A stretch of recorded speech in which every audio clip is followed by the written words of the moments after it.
Olá, eu sou Ana Amélia Azevedo e você está sintonizado no TV TST, o programa que leva até a sua casa toda semana tudo que é notícia no Tribunal Superior do Trabalho.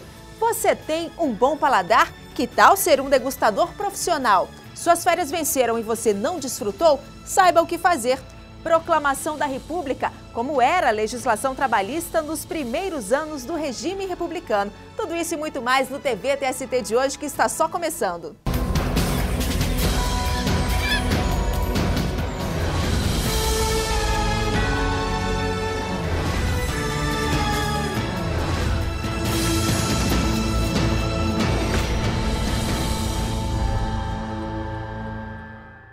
E para começar o programa bem informado, vamos aos destaques da semana no Tribunal Superior do Trabalho.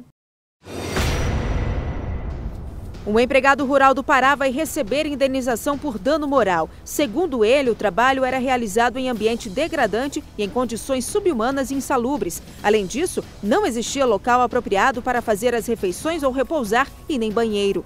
Para o relator do caso no TST, ministro Augusto César, a empresa agiu de forma ilícita. O funcionário vai ser indenizado em pouco mais de R$9 mil. Sem perceber, bancária recebe dinheiro falso de cliente e tem a quantia descontada do salário pelo banco. O caso chegou à justiça. O TRT da 4ª Região determinou que o Santander devolva os valores à empregada. Isso porque o banco não oferecia treinamento aos funcionários para que eles pudessem identificar as notas falsas. A agência recorreu ao Tribunal Superior do Trabalho, que negou o pedido e manteve o entendimento do regional. Em Minas Gerais, um ex-empregado comissionado da Companhia Energética CEMIG não vai ter o direito de voltar ao trabalho depois de ter sido dispensado em período eleitoral. Ele queria ter os mesmos direitos de um servidor público, que tem a estabilidade garantida por lei. A decisão é da 4ª turma do Tribunal Superior do Trabalho. Uma profissão inusitada. Você já se imaginou ganhando dinheiro para passar o dia inteiro degustando aquilo que mais gosta? Mas nem pense que é só chegar, experimentar e fazer caras e bocas. Para ser um degustador profissional, é preciso uma qualificação muito especializada.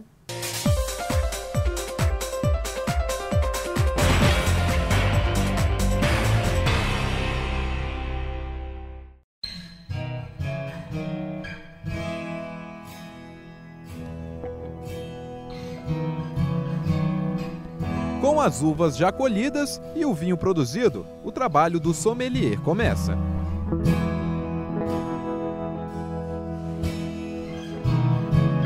É dele a tarefa de desvendar os mistérios dos sabores e traduzir para o consumidor o que está dentro de cada garrafa. Não, ele precisa degustar bastante, ele precisa ter, como eu digo, litragem, né? Ou seja, ele precisa constantemente estar estudando a parte teórica e provando o vinho, né?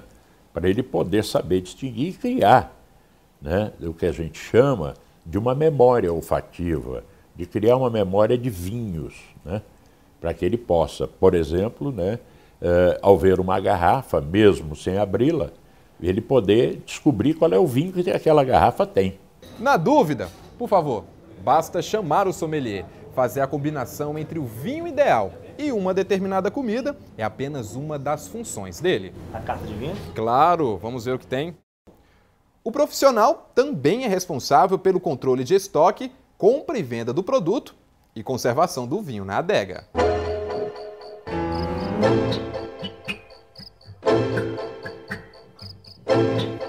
Emerson trabalha há 18 anos com isso. Durante esse tempo, ele se especializou na profissão que cresce cada vez mais e que anseia pelo conhecimento. Primeiro, uma boa teoria, é uma dedicação muito grande. Você tem que se dedicar muito a essa profissão. Então você se especializou, você estudou... E depois veio as oportunidades de viagem para fora. Viajou para onde? Argentina, Chile, Portugal, Espanha, Itália. Clientes exigentes que sempre querem o melhor sabor. Emerson fica na adega mais famosa da cidade. O lugar é ponto de encontro de políticos e executivos renomados, desde 1976. Em meio aos vinhos, uma história. Na época da Constituinte, no fim da década de 80, o então presidente da Câmara, Ulisses Guimarães, convidou grandes personalidades para tomar um bom vinho aqui na adega. Sentado nesta cadeira, ele tomou decisões que possivelmente se tornaram artigos da nossa Constituição. No mural, fotos com o presidente Fernando Henrique Cardoso e com os ex-governadores da Bahia e de São Paulo, Luiz Eduardo Magalhães e Mário Covas. Registros dos encontros de política que se fazia à mesa com Ulisses Guimarães. História que o sommelier conhece muito bem. Esse cheque é de Ulisses Guimarães, um dos pagamentos, né? Isso aí eu ouço muito meu patrão contar essa história como foi, né? Porque na época eu não estava aqui ainda, né? Que o doutor Ulisses, então presidente da Câmara, assumiu a presidência da República. Porque o presidente estava viajando. Isso, porque o presidente estava viajando e veio ao Piantela, pagou a conta, né? E o Marco Aurélio, então, como um grande amigo, e guardou esse cheque de lembrança e não descontou.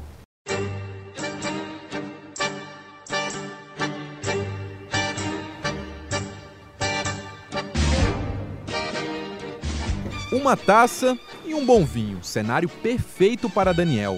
Há 7 anos, ele degusta vinhos. O sommelier já foi para fora do país se especializar só para entender os mistérios em cada gole de vinho.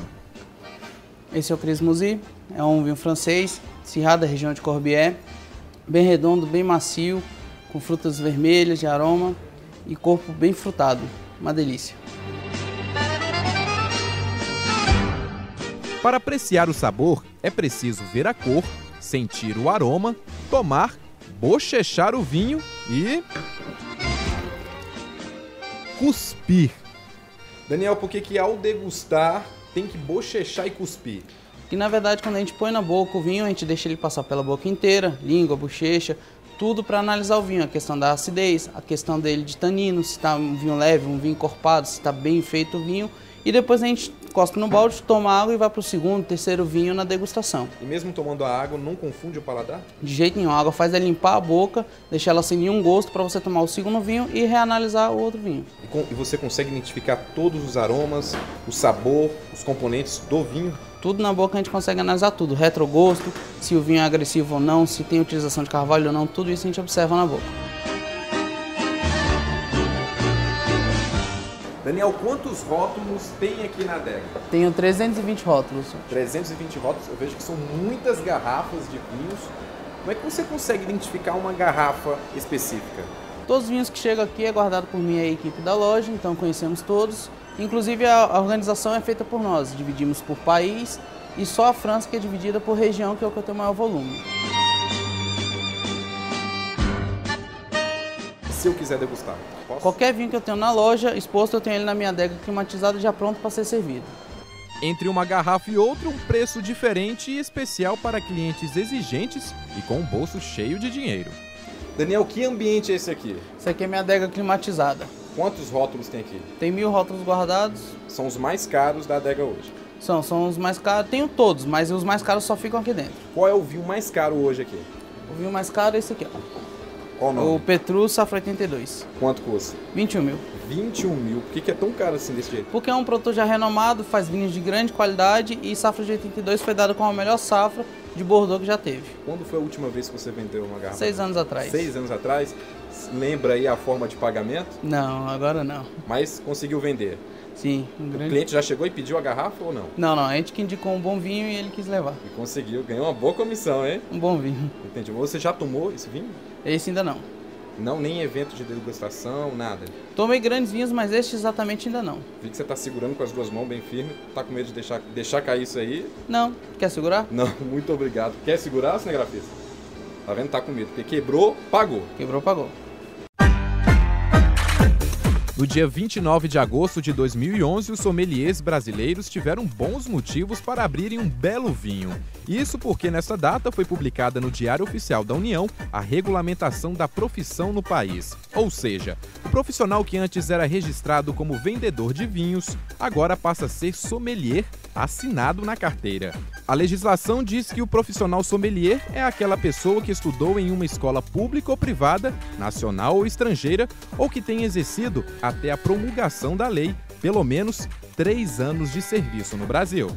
A regulamentação não determinou um piso salarial para a categoria, mas muitos lugares oferecem bons salários para os profissionais. Um grande sommelier tem ordenados aí superiores a 20, 30 mil reais. Eu sei de casos, né? Mas na média, vamos dizer assim, um bom sommelier aqui no Distrito Federal, ele poderia ganhar uma média de 4 mil reais. Acho que seria um salário justo, 4 a 5 mil reais. É um mercado amplo, né? É um mercado amplo, bem amplo, bem amplo. Dizem que não ter um sommelier em um restaurante, bar, adega, é como não ter um maestro em uma orquestra. Mais ou menos isso. Exatamente. O sommelier ele conhece tudo. Numa adega ou num restaurante, o sommelier tem que conhecer toda a sua carta, todos os seus vinhos. Então o sommelier ele completa o restaurante porque ele conhece tudo e vai indicar tudo que o cliente precisa saber.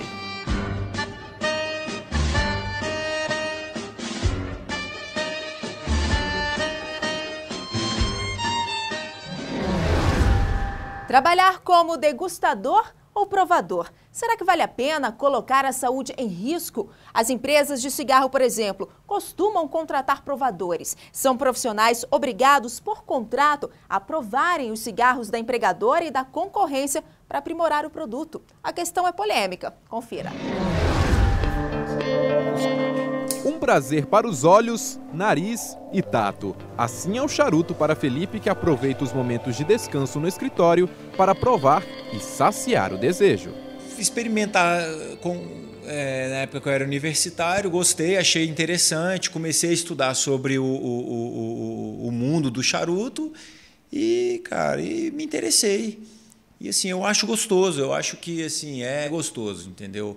Você poder sentar numa roda com amigos e tal, e o charuto ele é um elo de ligação muito forte. O empresário diz que costuma fazer isso quando está sozinho na sala e em reunião com amigos. Os encontros são mesmo só para degustar ou um charuto, no máximo o cigarro que o pessoal está fazendo uso é o cigarro de palha. Quer dizer, nesses eventos que a gente faz não tem nenhuma pessoa que fuma cigarro natural. É até uma coisa engraçada porque tem vários ex-fumantes. Eles largaram o cigarro e foram para o charuto. E assim, de fumar 1, 2 carteiras por dia, reduziram isso a um charuto por semana, mesmo acho que só pelo prazer mesmo de fazer uma fumaça e tal, e estar reunindo com os amigos. Fumar charuto é um hábito que não passa despercebido. No cinema, os personagens que fumam charuto tendem a ser homens corajosos que enfrentam perigos e tomam decisões sérias. Com humor, o ator-comediante Jerry Lewis retrata bem isso no filme Mocinho Encrenqueiro, produzido em 1961. Cena clássica que entrou para a história do cinema. Já na televisão, quem não se lembra desses cowboys, conhecidos por fazerem uma propaganda de cigarro na década de 80? Pois é, 2 deles morreram de câncer no pulmão. O fato reforçou ainda mais a discussão contra as propagandas de cigarros. Venha para o mundo de Marlboro. Em 2010, as propagandas de cigarros foram proibidas no Brasil, mesmo com a divulgação das consequências do fumo no verso de cada carteira. Agora, outra questão está em discussão e na justiça. As empresas de cigarros podem usar pessoas como provadores, mesmo se elas forem fumantes? No Brasil, a empresa Souza Cruz produz cerca de 80 milhões de cigarros por ano. É líder do mercado nacional e possui 6 das 10 marcas mais vendidas no país. A ação do Ministério Público na Justiça é contra os provadores de cigarro. A profissão não é muito comum e, apesar de parecer fácil, exige preparo. Quem quiser se candidatar ao cargo deve passar por um treinamento para saber a diferença entre os fumos, aromas e gostos. Depois, o provador tem que participar do chamado painel sensorial, uma sala onde são feitas as provas. A pessoa experimenta um cigarro e faz as anotações. Depois, toma um copo de água e come um pedaço de maçã para limpar o paladar. Feito isso, passa para o próximo cigarro. Em nota, Souza Cruz esclareceu que os empregados são voluntários, maiores de 20 anos e fumantes na vida habitual.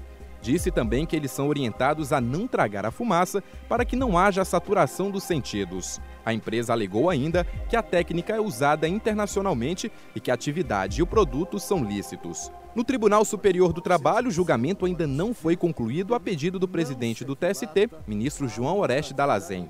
Para ele, o assunto é de alta relevância e o tema merece uma maior reflexão antes de uma decisão. Mas o relator, ministro Augusto César, o ministro José Roberto Pimenta e a ministra Adelaide Miranda até agora votaram pela proibição de contratar provadores de cigarros e estão a favor da indenização por dano moral coletivo. Já o ministro Ives Grandas Martins não concorda com o voto e o ministro Vieira de Mello Filho apresenta uma alternativa.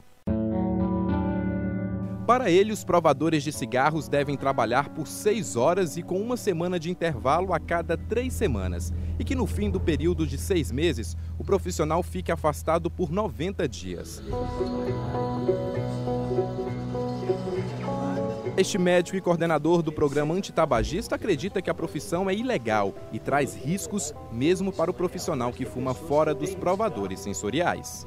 Os provadores acabam provando, em média, 40 cigarros por dia e, com isso, eles passam mal, reconhecidamente, porque uma pessoa que não fumava, que começa a fumar porque ele está ganhando para aquilo, ele está com a carteira assinada, trabalhando na empresa e ele acaba fumando e muitos deles, em curto prazo, 5 anos, dentro desse comportamento, eles vão estar adquirindo doenças que às vezes não têm cura, como a maioria das doenças causadas pelo tabaco, tem um curso muito prolongado, muito sofrido, né? E acaba a pessoa morrendo por causa disso.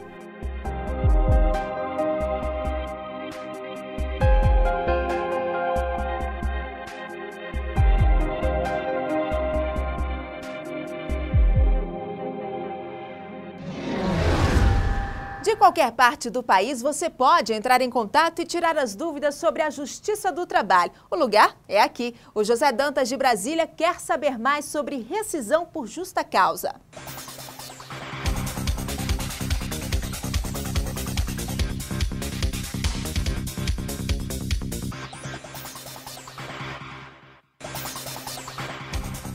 O empregado pode ser dispensado por justa causa se desempenhar as atividades com má vontade e desleixo.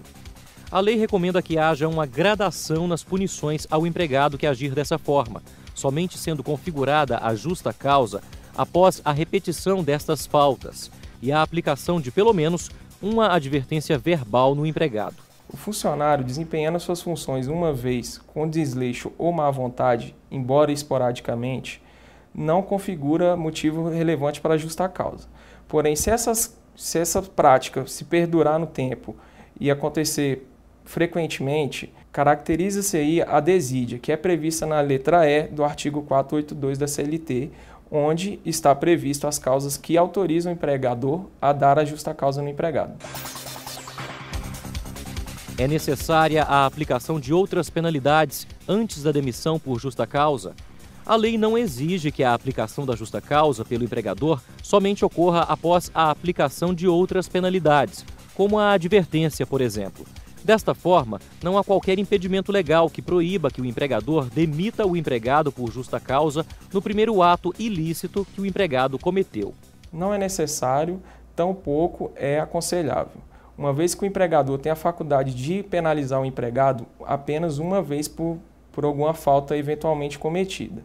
Assim, caso o empregado tenha cometido uma falta grave e o empregador venha apenas aplicar-lhe uma advertência verbal, não mais terá o direito de demiti-lo por justa causa.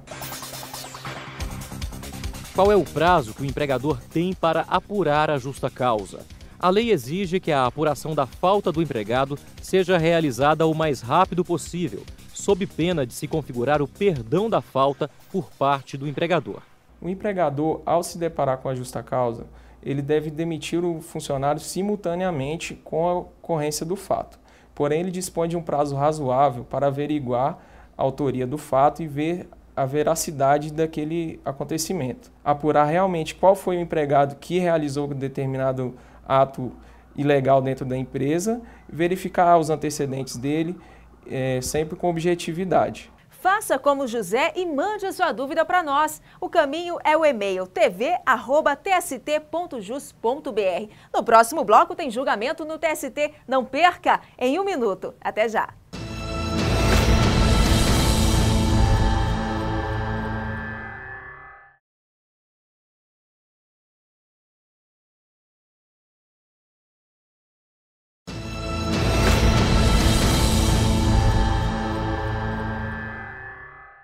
Dano moral é o assunto da súmula número 392 do TST. Veja o que ela diz.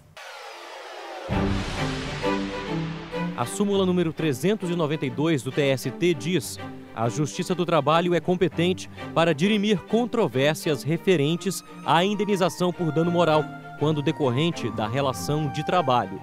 A súmula 392 do TST estabelece que a competência do Justiça do Trabalho abrange a indenização por dano moral, desde que referente a uma relação de trabalho. Essa diferença parece ser pequena, mas a bem da verdade não é. A discussão sempre foi muito grande para saber se a Justiça do Trabalho era ou não competente para dirimir as controvérsias envolvendo indenizações por dano moral. No caso, com a Emenda Constitucional 45 de 2004, a controvérsia foi pacificamente dirimida. Houve alteração da relação de emprego, em que era competente a Justiça do Trabalho para julgamento, para a relação de trabalho, mais abrangente. A partir de então, não houve mais controvérsia sobre a matéria. A súmula 392 do TST, ela é oriunda da evolução da OJ, Orientação Jurisprudencial, 327 da STI 1 do TST. E vamos ao julgamento de destaque no Tribunal Superior do Trabalho. Entenda o caso na reportagem. O profissional que trabalha com energia elétrica, substâncias explosivas, radioativas ou fica exposto a qualquer situação de risco tem direito a um complemento no salário chamado de adicional de periculosidade. Num posto de gasolina, por exemplo, quase todos os funcionários recebem este benefício por causa do contato permanente com inflamáveis e as condições de riscos constantes. E acredite, este é até um atrativo para quem procura este tipo de emprego. Em Campinas, o motorista de uma usina pediu na justiça o pagamento de adicional de periculosidade por acompanhar o abastecimento do veículo.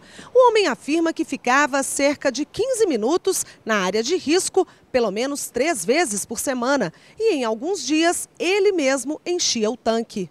No Tribunal Superior do Trabalho, por causa das divergências, o caso teve desfecho na subseção especializada em dissídios individuais. A SDI 1 entende que a empresa não deve pagar adicional de periculosidade, mas manteve o benefício pelos períodos em que o homem abastecia o veículo. Veja agora como foi a decisão dos ministros do TST. Relator excelentíssimo senhor ministro Renato Lacerda Paiva. Embargos em recurso de revista 123.300 de 2005. Embargante usina São Francisco S.A. Embargada Edivaldo Bezerra da Silva. Ministro relator Renato Paiva. Senhor presidente, acorda a terceira turma, sem remessa ao Ministério Público. Tema bastante polêmico, adicional de periculosidade, motorista, abastecimento do próprio veículo e acompanhamento do abastecimento, exposição a inflamáveis 10 a 15 minutos diários por 2 a 3 vezes por semana, contato intermitente. Eu entendo que há um aresto paradigma que da sexta turma que autoriza o conhecimento e no mérito, a minha proposta é no sentido de dar provimento para restringir a condenação o pagamento adicional de periculosidade àqueles períodos em que o próprio reclamante abastecia o seu veículo, excluídos os momentos em que ele apenas acompanhava o abastecimento, conforme se apurar em execução. Por quê, senhora presidente? Porque na prova do quadro fático posto, ficou claro que, por vezes, o reclamante abastecia, numa época ele abastecia, e em outro período ele apenas acompanhava. Então, como eu não tenho esse elemento, eu estou remetendo à execução. Essa é a minha proposta de voto. Está escrito. o doutor Guilherme Teodoro de Carvalho pela usina embargante. Perfeitamente. Excelência, com procuração dos autos, eu peço o uso da palavra. Eu lhe concedo a palavra pelo prazo regimental. Muito obrigado, Excelência. Excelência, como muito bem consignado pelo ministro relator, há uma conclusão aqui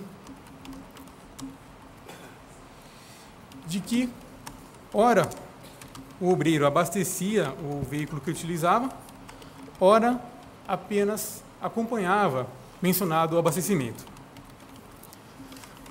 Pois bem, Excelência, no entanto, como restou consignado, inclusive aqui no próprio acórdão, mencionado abastecimento ou acompanhamento ocorria cerca de 2 ou 3 vezes por semana. Então, ou ele acompanhava ou ele abastecia. É a ocorrência de 2 a 3 vezes por semana e o lapso temporal de 10 a 15 minutos. Portanto, Excelência, mesmo no momento em que o reclamante abastecia o veículo que utilizava, o contato dele com o agente periculoso, com todo respeito, se dava de forma eventual. Uma vez que, repito, tanto o abastecimento como o acompanhamento ocorria apenas por cerca de 10 a 15 minutos, como delimitado, por dia, cerca de 2 a 3 vezes por semana. Portanto, face ao contato aqui eventual com o agente periculoso, mesmo nas ocasiões em que efetuava o abastecimento do veículo que utilizava, é de rigor aqui a reforma do acórdão para ser excluída da condenação adicional de periculosidade diante dos termos da parte final da súmula 364 desse porém do tribunal. São essas considerações. Muito obrigado, Excelência. Isso, o relator gostaria de fazer alguma consideração? Só dizer, senhor presidente, no período em que ele mesmo abastecia, essa exposição era intermitente, mas não era eventual, porque era a sua função abastecer. Apenas não concedo no período em que ele, praticamente equiparado a um consumidor, ele ia dirigir o veículo até o posto e ali outro funcionário é que abastecia. Mantenha o voto. Eu consulto os ministros. Há divergência? Senhora Presidente. Ministro Ives. Então, aqui, senhora Presidente, a dificuldade que eu tenho para acompanhar o ilustre relator, até a solução que propõe, é interessante porque estaria, em princípio, respeitando os precedentes que nós temos. Temos precedentes no sentido de que o mero acompanhamento não gera, ou há precedentes no sentido de que, quando é o próprio empregado que abastece, aí ele teria direito. Agora, aqui eram 10 a 15 minutos diários por 2 a 3 vezes por semana.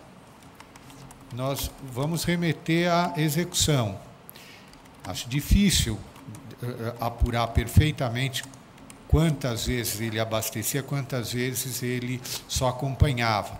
Seria típica questão para arbitramento muito mais do que outra forma de liquidação de sentença, nesse caso. Mas, exatamente por isso, 2 a 3 vezes por semana, 10 a 15 minutos, que não se sabe nem quando que ele abastecia, quando ele efetivamente, ele só acompanhava, pode chegar à conclusão que era uma vez por semana que ele efetivamente abastecia. Uma vez por semana. Então, se deferir adicional de insalubridade por abastecimento próprio por uma vez por semana, não vejo como nós enquadrarmos isso aqui como contato intermitente. Seria eventual, efetivamente. Eu estaria aqui divergindo para dar provimento e afastar o adicional de insalubridade. Então, Vossa Excelência dá um provimento de periculosidade, perdão. Mais amplo. Obrigado. Que o ministro relator conhece por divergência e dá provimento parcial, para restringir a condenação ao pagamento adicional de periculosidade ao período em que ele efetivamente abastece o carro. Senhora presidente, Você... pela ordem, perdão, Sim. não quero interrompê-la, mas eu pretendia também destacar esse processo para abrir uma divergência em sentido contrário. A do ministro. Não sei se eu indago a Vossa Excelência, eu já me manifesto desde logo. Eu vou apenas estabelecer aqui o limite. O ministro Ives dá provimento total para excluir o adicional. Ministro Pois não. José Roberto. Pois não, senhora presidente.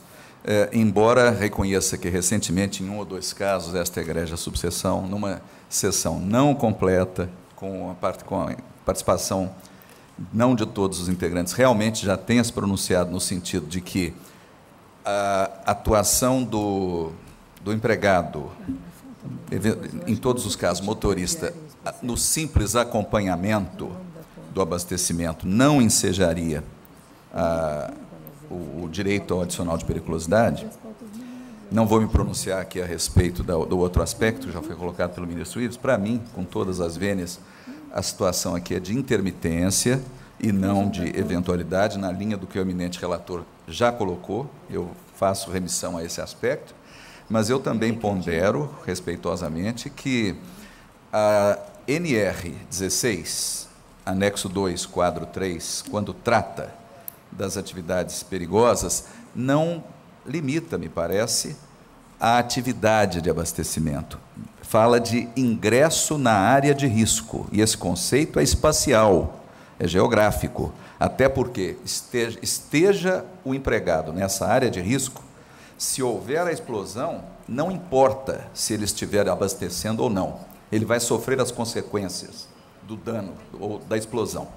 Então, o conceito, a meu ver, da data vênia é espacial. Se ficou registrado na perícia que ele entrou na área de risco, ele vai sofrer as consequências do acidente, estando ou não abastecendo. Então, data vênia, me parece que essa diferenciação não encontra sustentação nas normas regulamentares do Ministério do Trabalho.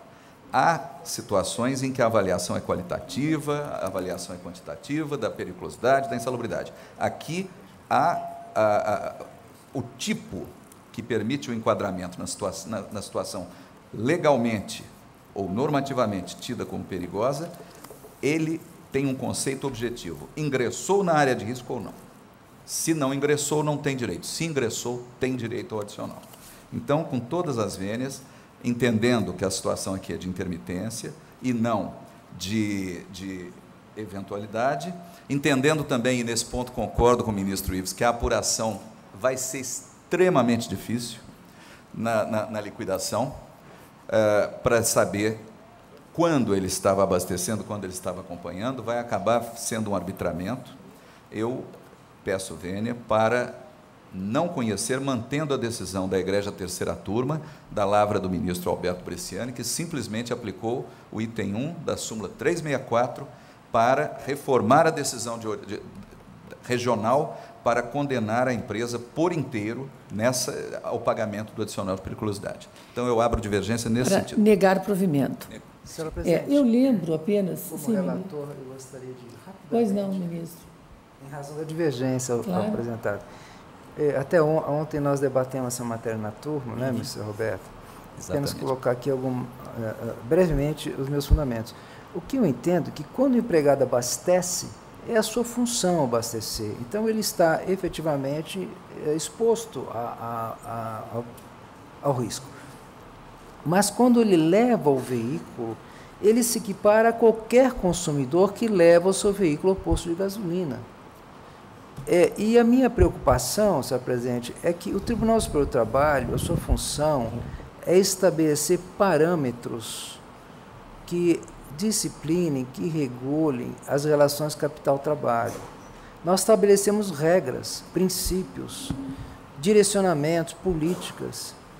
E veja o que nós estaríamos fazendo. Nós estaríamos dizendo o seguinte: todo motorista profissional neste país, seja ele motorista de táxi, de caminhão, de ônibus, de veículo de carga, de motocicleta, que vá abastecer o seu veículo no posto, terá direito ao adicional de insalubridade, de periculosidade. nós estaríamos criando um direito a mais para toda a categoria dos motoristas profissionais. Todos. Então, senhor presidente, é apenas também, me parece que, a meu juízo, eu tenho que interpretar e aplicar o direito, não só no caso concreto, tendo em vista a repercussão que a tese teria no âmbito das relações de capital-trabalho, na atividade econômica do país.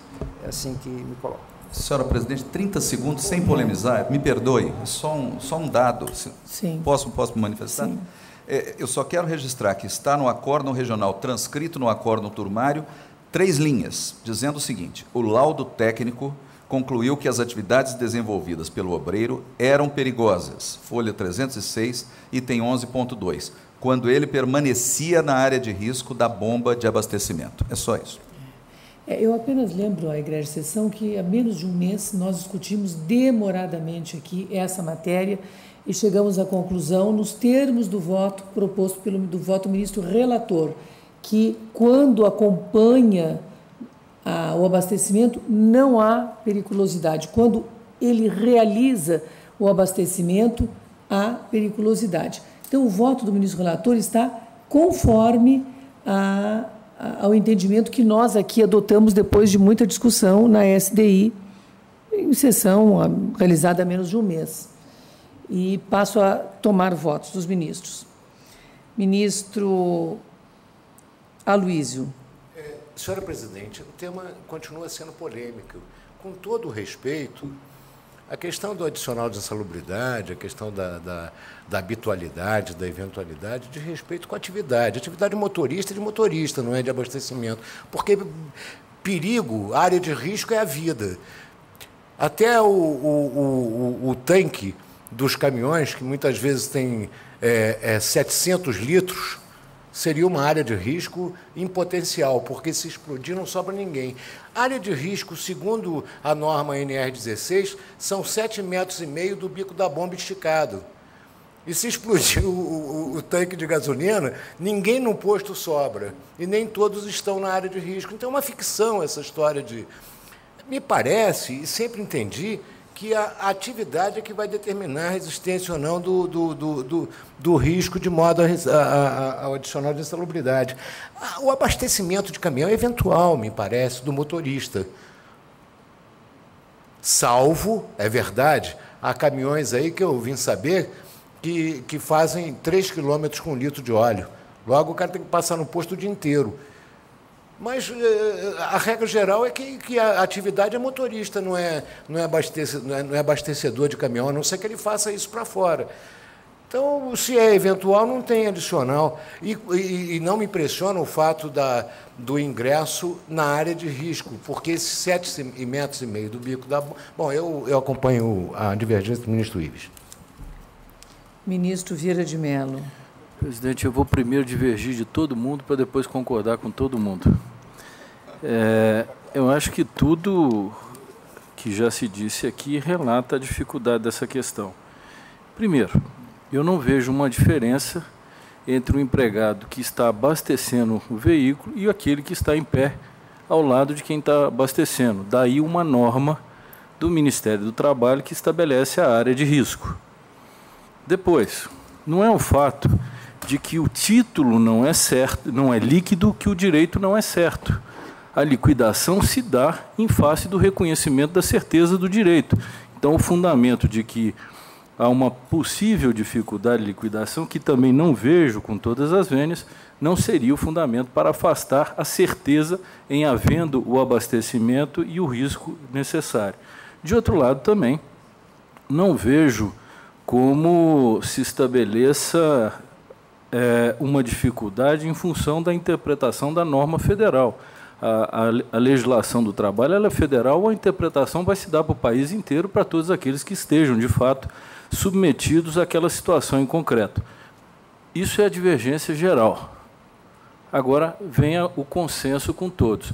No dia 23/8/2012, no exame do EEDRR 5.149/2005, ficamos vencidos ministro Augusto César, eu, ministro Alberto, ministro Zé Roberto e ministra Adelaide, examinando essa questão. E aí se pacificou que, se está abastecendo, não quero discutir de novo, que eu já fiquei vencido, tem direito adicional. Se está acompanhando, e aí podemos sofismar, dizendo que ele pode se afastar da bomba, não teria direito adicional. Isso foi o que se resolveu. Há que se dizer, não era completa, talvez faltasse um membro para o julgamento, mas foi o que se decidiu. E eu confesso que há que se achar uma pacificação, há que se uniformizar. E vou pedir vênia, ressalvar meu entendimento, que acompanharia de início o ministro Zé Roberto, mas, em função do que se decidiu, eu acompanho o voto do relator, que retrata o que fora anotado pela SDI naquela data. Se, mais à frente, essa questão for submetida a uma outra análise num âmbito maior, aí, provavelmente, eu ressalvo meu entendimento, mas eu acompanho o voto do eminente relator. Ministro Alberto Bresciani. Senhor presidente, de fato, eu diria o que disse o ministro Vieira de Mello, a questão, inclusive naqueles autos, passava também por um aspecto que vem neste processo, que é a falta de análise objetiva desse aspecto, dessa questão do abastecimento ou do acompanhamento no acórdão recorrido. Eu me lembro que naquela hipótese também o acórdão recorrido, o acórdão embargado, também aludia apenas à rotina de exposição ao risco, sem examinar essa distinção que agora se faz. Também, neste caso, a situação seria a mesma. E, como apontou o ministro Zé Roberto, talvez levasse ao não conhecimento.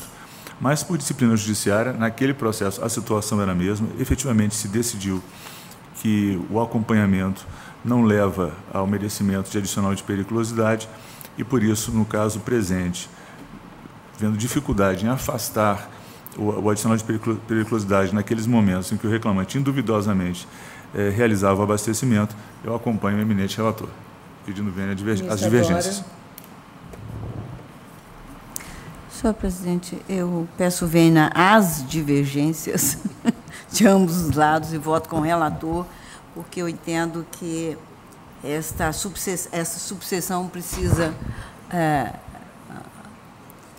chegar a um consenso, porque nós estamos todos os dias revendo o julgamento de uma semana atrás, 2 atrás.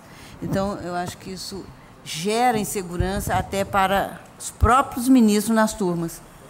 Então, naquela ocasião, eu fui, claro, vencedora, mas, ainda que ficasse vencida, eu me curvaria. E é o que eu estou fazendo, nesse caso e em outros. Ministro Augusto César. Senhor presidente, 2 breves considerações. A primeira é que, a permanecer o voto do eminente relator, me parece que nós involuntariamente estaríamos estabelecendo um dispositivo condicional, uma decisão condicional, porque nós não sabemos o que se vai apurar sobre ter sido eventual ou não aqueles casos em que o reclamante ele próprio abastecia ou as hipóteses em que as situações em que ele acompanhava.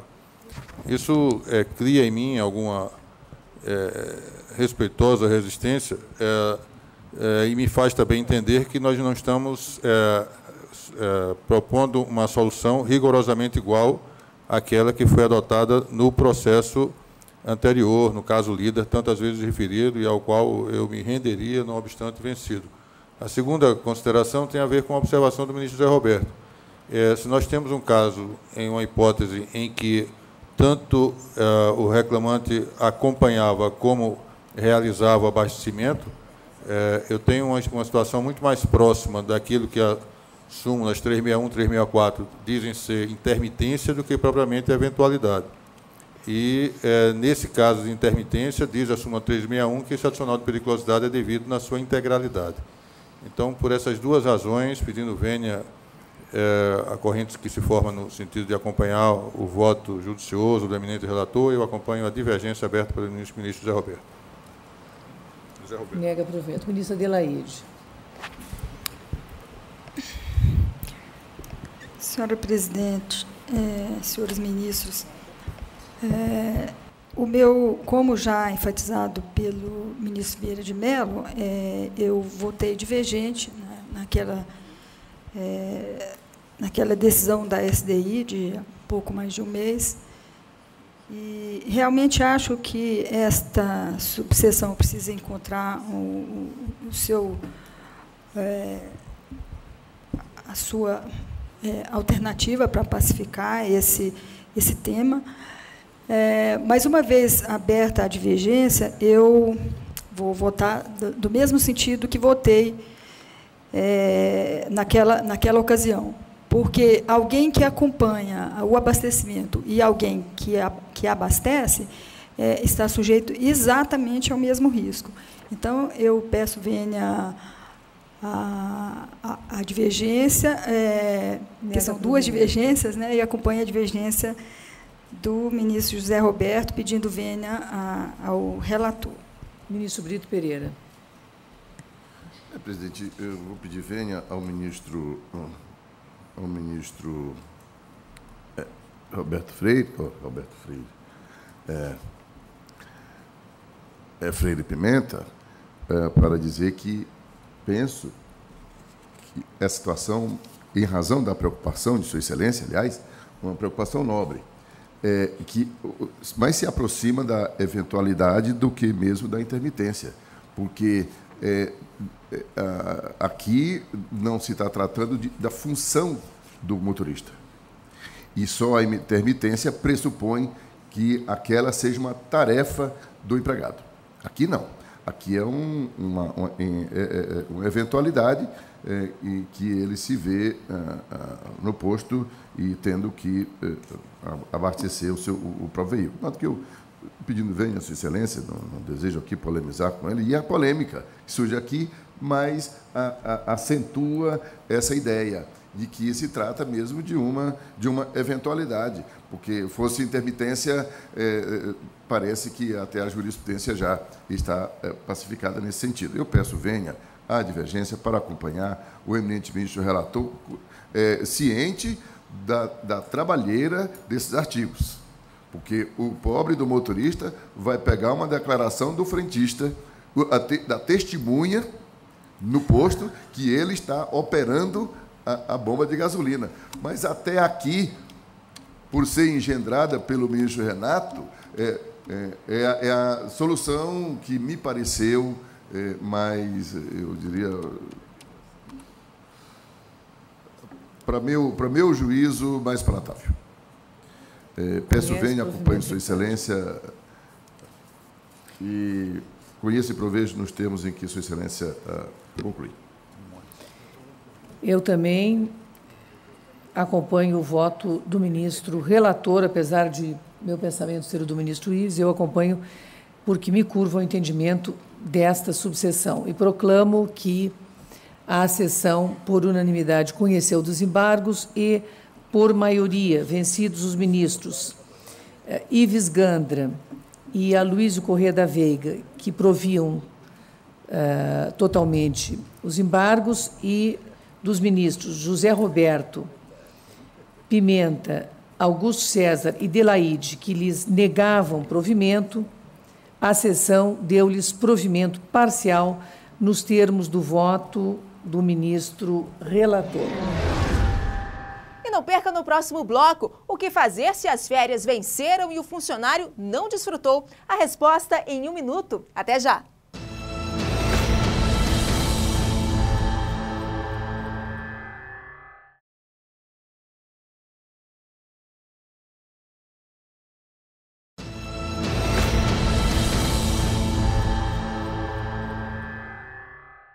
Nossa equipe foi às ruas tirar as dúvidas da população. Veja a pergunta da empregada doméstica Claudilene Freitas. As minhas férias venceram e eu não desfrutei. E agora? Você tem um direito constitucional a esse descanso para repor as suas forças, né, e iniciar outro período aquisitivo de 12 meses. Você poderá exigir o cumprimento, né, o gozo dessas férias, e se o empregador se negar, ele tem até 12 meses depois de atingido o ano que justifica a concessão desses 30 dias. Durante esse ano, ele tem que conceder sob pena de você exigir um pagamento relativo ao não gozo dessas férias, que será em dobro. No dia 15 de novembro, comemoramos a Proclamação da República, a era do recomeço, com mudanças na economia, educação, época também em que os direitos trabalhistas começaram a ser oficializados. Veja no quadro Memória como era a legislação trabalhista nos primeiros anos do regime republicano.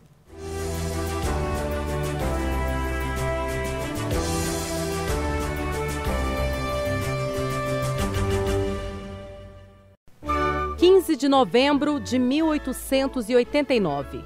Montados em cavalos, militares do Exército Brasileiro, chefiados pelo Marechal Deodoro da Fonseca, chegam à Praça da Aclamação, no Rio de Janeiro. Sem enfrentar nenhuma oposição ou resistência, o Marechal levanta o chapéu e grita: Viva a República! A partir deste gesto, é declarado oficialmente o fim da monarquia no país e o início de um governo republicano.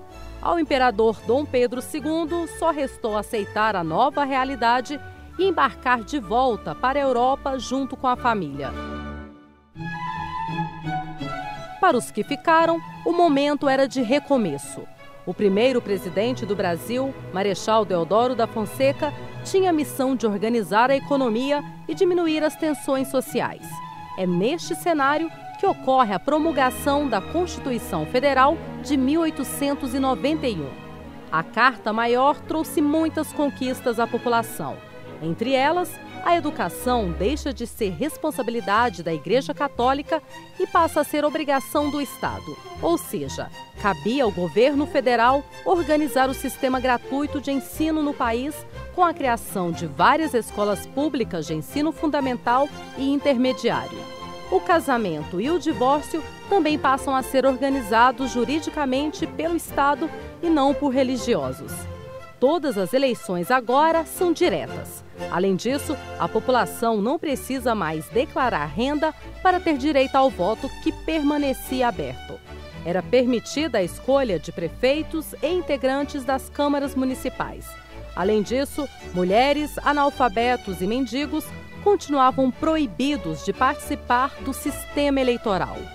Em relação ao sistema eleitoral e, sobretudo, ao mecanismo do voto, a Constituição de 1891 avança muito menos do que se poderia imaginar. Sob determinados aspectos, houve até retrocesso em relação à monarquia. Se nós levarmos em consideração o que existia no sistema eleitoral brasileiro do Império até o início da década de 1880, houve uma retração. Ou seja, nos primeiros anos da República, por incrível que pareça, e negando o próprio conceito do que seja a República, nós tivemos uma redução do número de eleitores. O grau de participação política em toda a Primeira República, até 1930, é bastante reduzido. Sem falar que a Constituição de 91 também estabelece que o voto não era secreto. E, além disso, não cria uma justiça eleitoral, o que facilitou demais as fraudes que aconteciam rotineiramente em todas as eleições. Apesar dos ganhos sociais, a legislação trabalhista não avançou nos primeiros anos do regime republicano. Só em 1918 é que a Câmara dos Deputados cria a Comissão de Legislação Social com o objetivo de propor normas de proteção aos trabalhadores. 7 anos depois, a Lei 4.982 prevê 15 dias de férias anuais para empregados do comércio, indústria e bancos. Em 1931, é aprovada a Lei da Sindicalização, proposta pelo Ministério do Trabalho. E em 1936, o salário mínimo é regulamentado por meio de uma norma. Os maiores ganhos vieram na década de 40. A consolidação das leis trabalhistas, CLT, garante, por exemplo, o descanso semanal recompensado, a jornada de 8 horas, o 13º salário e o Fundo de Garantia por Tempo de Serviço, FGTS. A CLT foi um impacto gigantesco no movimento trabalhista, nas relações de trabalho no Brasil. O Brasil era um país praticamente agrícola, vinha daquela Revolução de 30 e estava começando a sua industrialização. Havia algumas regras esparsas, leis esparsas, e havia alguns movimentos começando a surgir, movimentos de reivindicação de direitos trabalhistas começando a surgir no Brasil. Getúlio Vargas determinou uma comissão, inclusive o nosso ilustre Arnaldo Sonsequinde fazia parte dessa comissão, e que juntou isso tudo numa consolidação de leis. Não é um código, mas é uma consolidação, um ajuntamento de todas aquelas regras que tinham, estabelecendo quais eram os direitos que os trabalhadores teriam a partir daquela data ali. O TV TST termina aqui, mas você pode continuar ligado nas notícias do Tribunal Superior do Trabalho pelo Twitter, Facebook, YouTube e em tempo real pelo site tst.jus.br. Na semana que vem tem mais TV TST e eu espero você. Até lá!